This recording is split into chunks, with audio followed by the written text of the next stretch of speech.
আল্লাহ রাব্বুল আলামিন এই কিয়ামত আসার আগ মুহূর্তে একটি নিদর্শন আমাদেরকে দেখাবেন।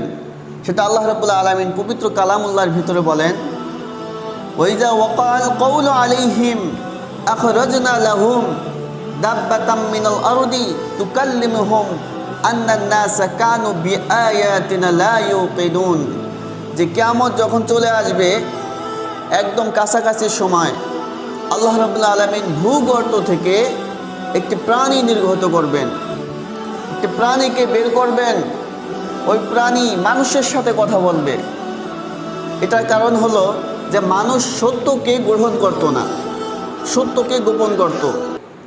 হযরত সামুরা রাদিয়াল্লাহু তাআলা আনহু আল্লাহ রাসূল সাল্লাল্লাহু আলাইহি ওয়াসাল্লামের একটা হাদিস বর্ণনা করেন যে কিয়ামত যখন একদম নিকটবর্তী চলে আসবে, কাছাকাছি সময় চলে আসবে, 10টি আলামত তখন মানুষের ভিতরে দেখা যাবে।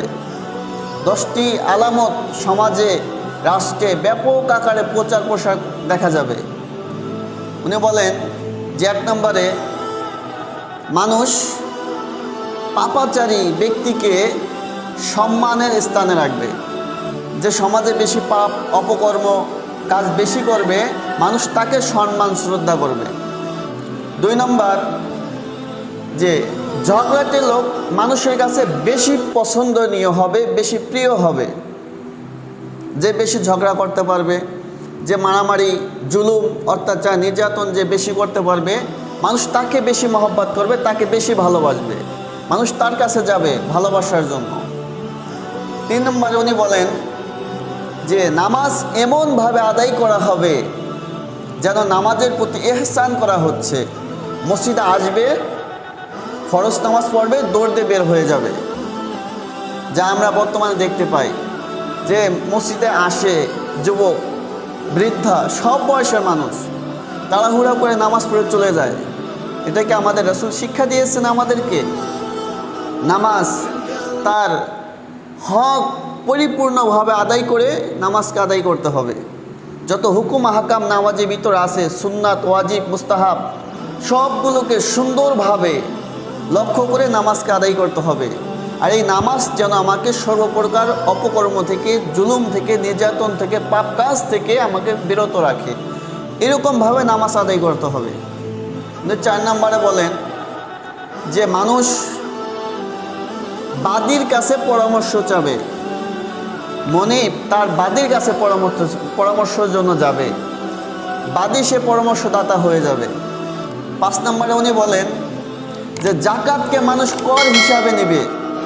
আজকে আমরা দেখি যে জাকাত কয়জনে ঠিকমতোভাবে তার পুরো সম্পত্তি যা আছে সব গুণে একদম পাই টু পাই সে জাকাত আদায় করে, এরকম মানুষ সমাজে পাওয়া যায় না। জাকাতকে অনেক বোঝা মনে করে, এটাকে কর হিসাবে মনে করে, কর হিসাবে নেই আমরা সবাই। উনি 6 নম্বরে যেটা বলেন যে মেয়ে লোকরা এমন পোশাক পরবে, তারা পোশাক পরা সত্ত্বেও তাদেরকে উলঙ্গ দেখা যাবে। এটার ব্যাখ্যার প্রয়োজন হয় না, আমরা সকলেই দেখি যে মেয়ে লোক এমন পোশাক পরে কেমন যেন উলঙ্গ, ওনার পোশাক পরা সত্ত্বেও উলঙ্গ দেখা যায়। বলেন যে যোগ্য লোকের স্থান মূর্খরা দখল করে নিবে। 8 নম্বরে উনি যেটা বলেন যে মানুষ গুনাহকে গুনাহ মনে করবে না, গুনাহকে একটা সাধারণ বিষয় নিবে। 9 নম্বরে উনি যেটা বলেন,